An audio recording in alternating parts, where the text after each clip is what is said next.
Okay, it has started recording. All right. Thank you, sir. So we have what we call snippets. Thanks, Modupe. I totally forgot. So we have what we call snippets. Um, so if I say now, check response code contain a particular string, I can use this snippet to validate my test. I just need to click on it. Now, what string do you want to search? I go to my response code. I say, okay, I want you to search for this string to check if this string exists in my response code. So for every time I run an invalid login, it should see that string. If it doesn't see it, it's going to fail. Now, if I run this test again and I come down here, where is it? Okay. Yeah, under test results. So you can see pass. So where you have your body cookies, your test results, it says body matches string. If I come here and maybe I made a mistake, or let me say I intentionally change, remove the D, it's not going to see this string because it's going to be looking for the exact match. Now it's failing. So what we are basically doing is that we are starting our test or we are validating our test, So but let's move on. So I was just explaining um I was explaining open scripts, how you can use your scripts, post response, and add assertions. So that's what I just showed you. But every time you want to automate your scripts, you need to add assertions. And those assertions are your post response scripts. And these are examples. So like this one checks for status code. This one checks for response time.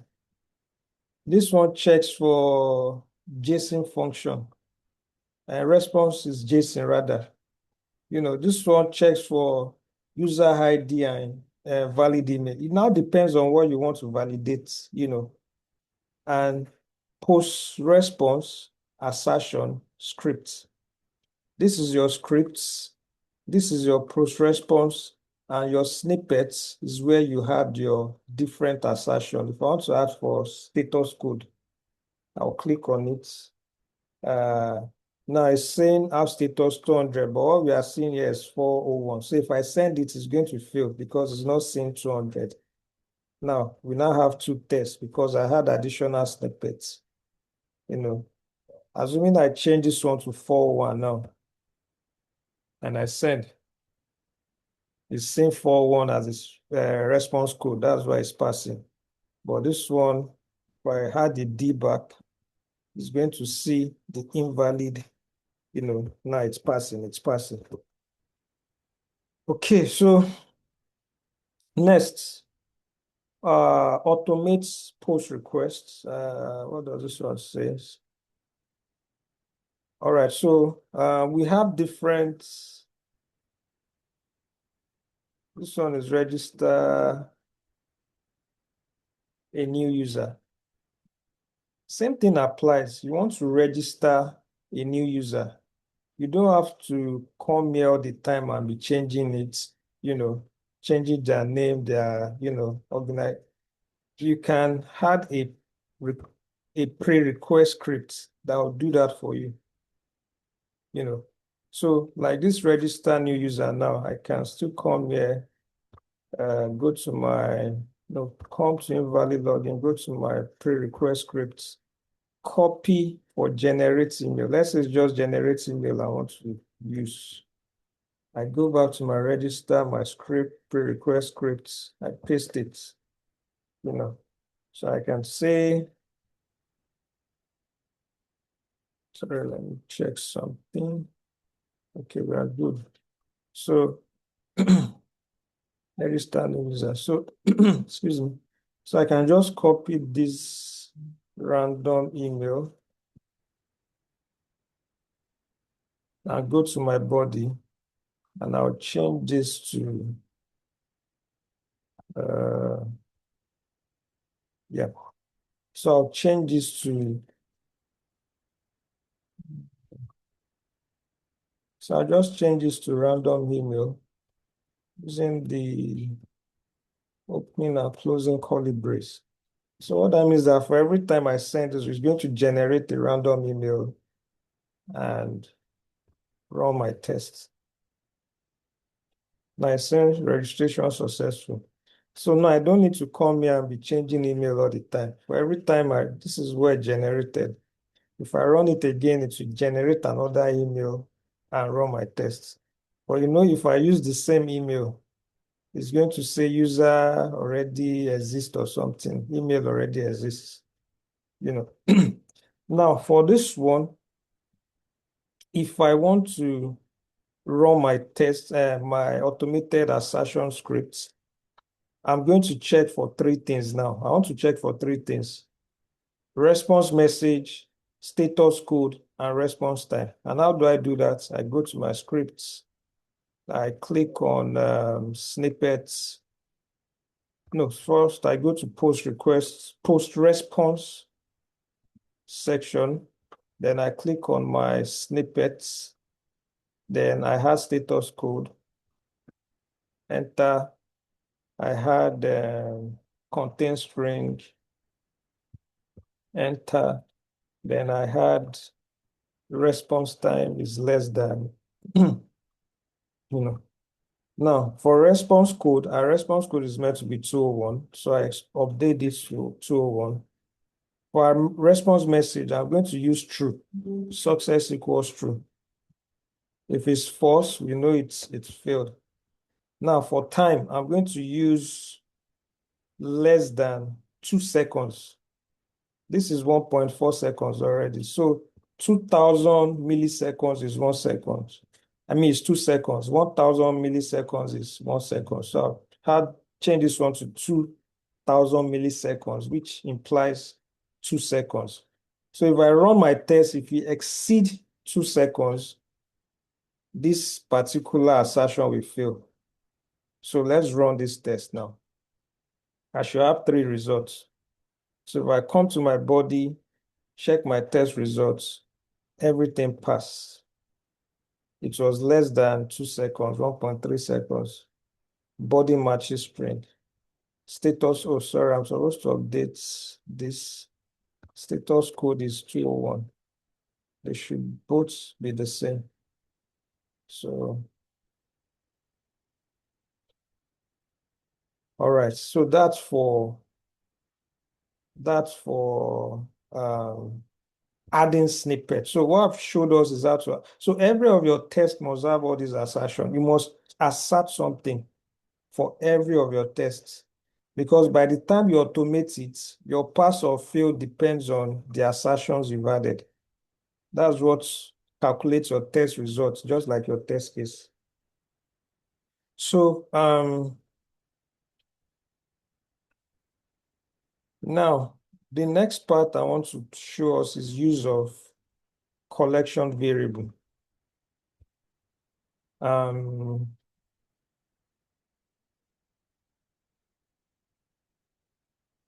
there are different types of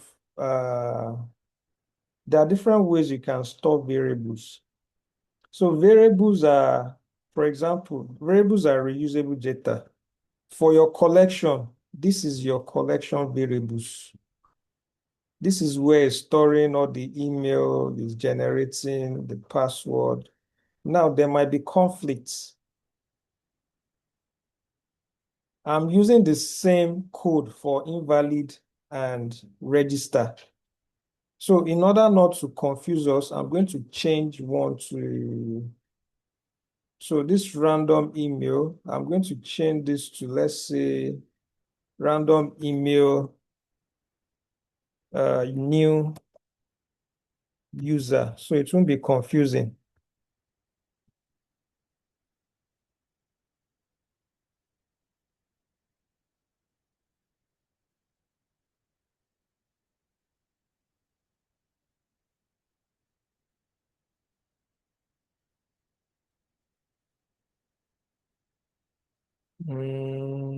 Okay, let me use this.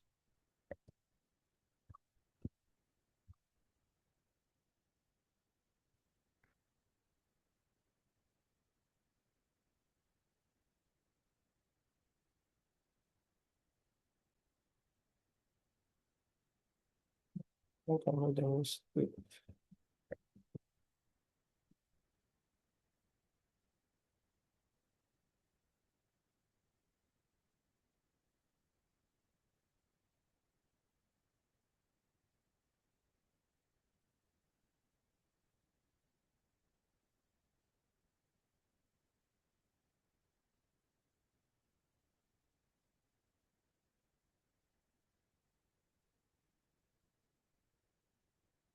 Oh, so I didn't update this guy.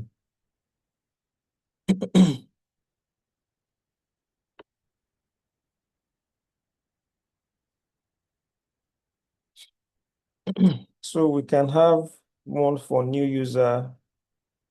Oh, did I do new user invalid? I'm mixing it up. So one for invalid user, one for new user. Instead, this one is supposed to be invalid user or random invalid user.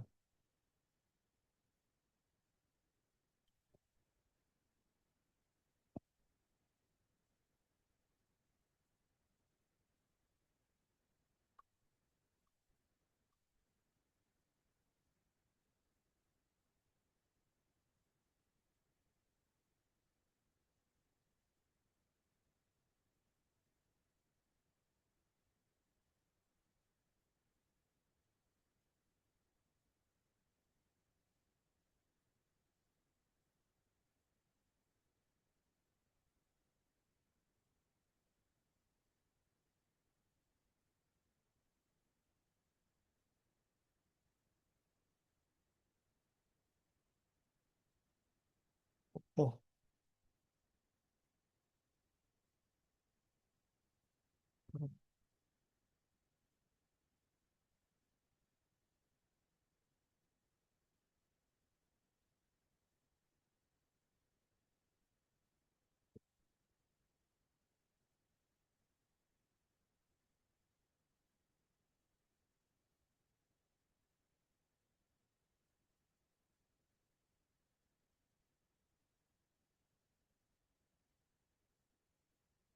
oh, so I made a mistake.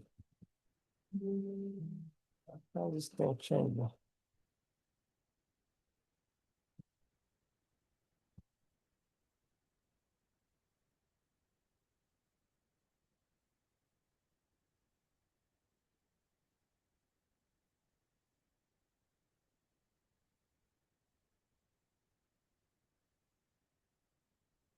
Invalid.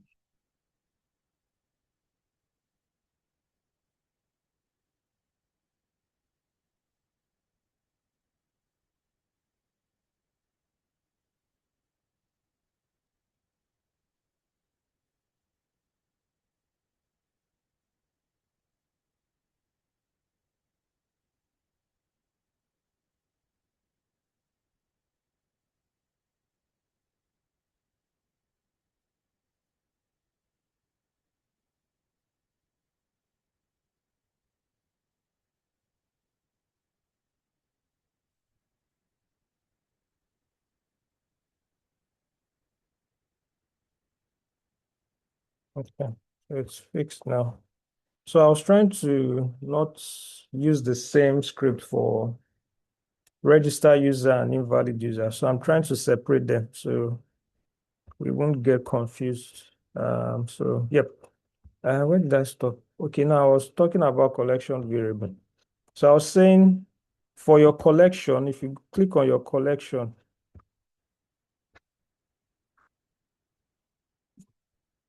if you click on your collection, you see all your variables. So variable collection variable.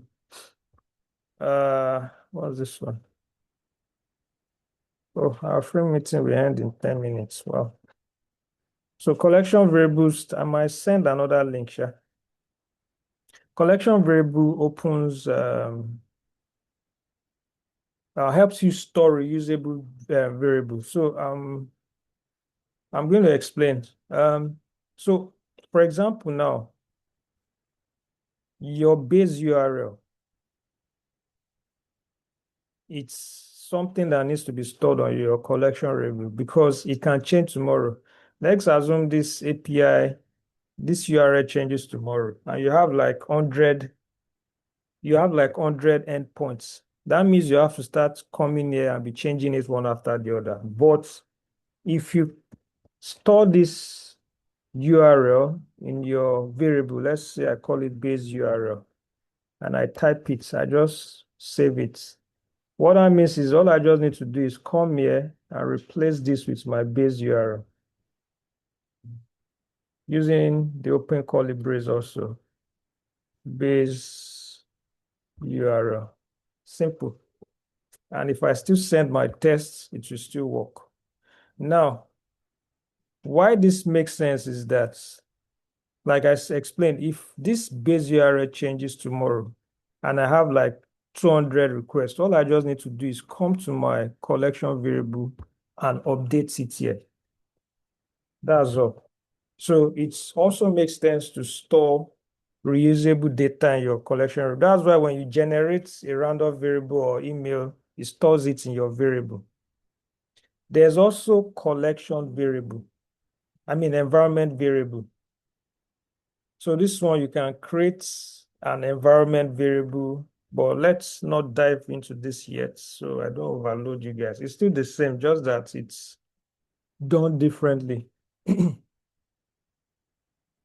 um, then the last part I want to show us again is the token aspects, where you have to be copying token, which is very tedious. If I log in, please, who has a valid login credential I can use? Someone should please share their login.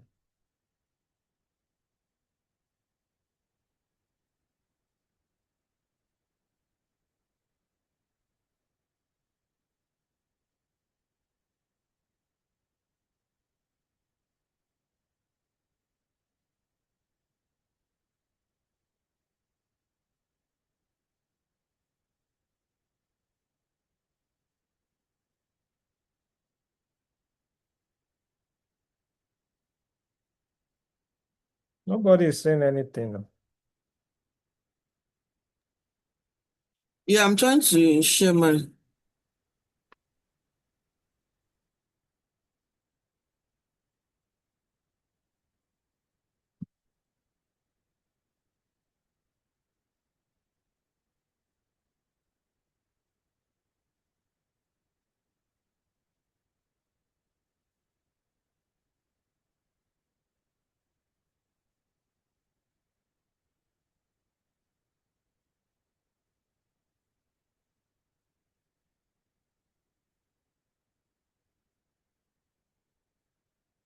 You have less than 5 minutes.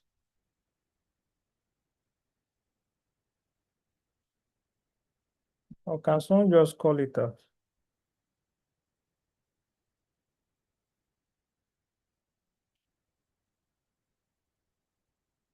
Are you talking about the email and password? Yes. Okay, so mine is timmy@yopmail.com. TIMY @yopmail.com. And the password is Timmy 12. I'm coming on 1 2 3 4 5. So yeah. Hey shit. My Okay. god. Oh. I'm trying to be sure. I think 1 to 5 and at the back.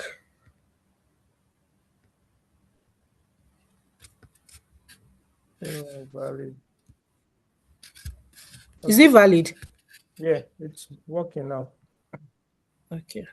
Now, so what I want to show you is how to store this token.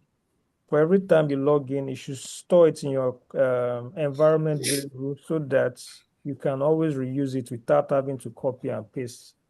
So if I go to my scripts, press scripts, so I can tell my AI generates.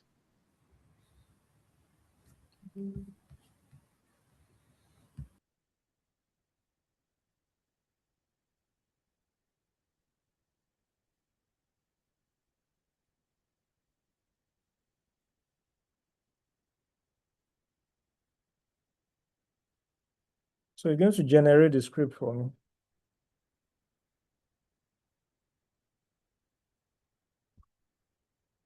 Yeah, so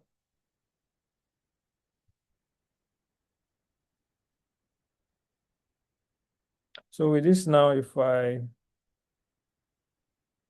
let me see, I don't know if it has generated it.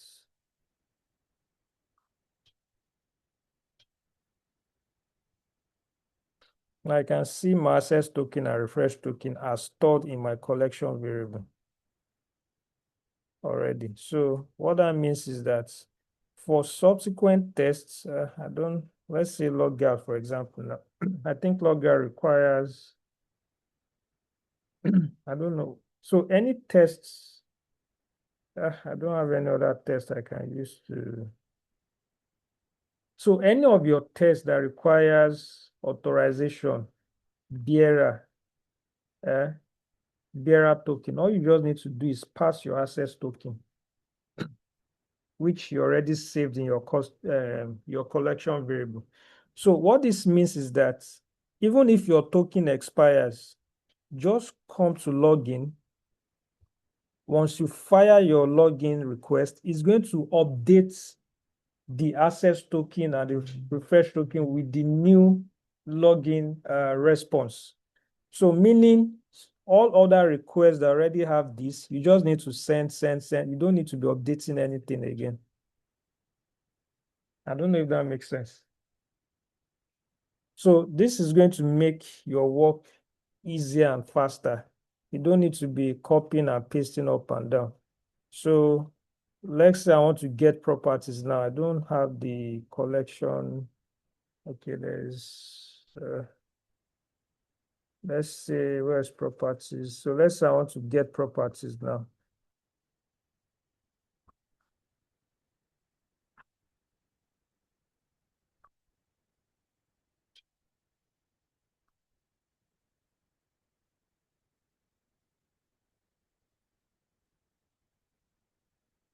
Where's my import?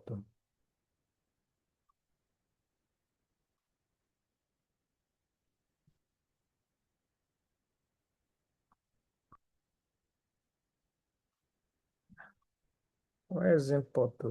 Okay.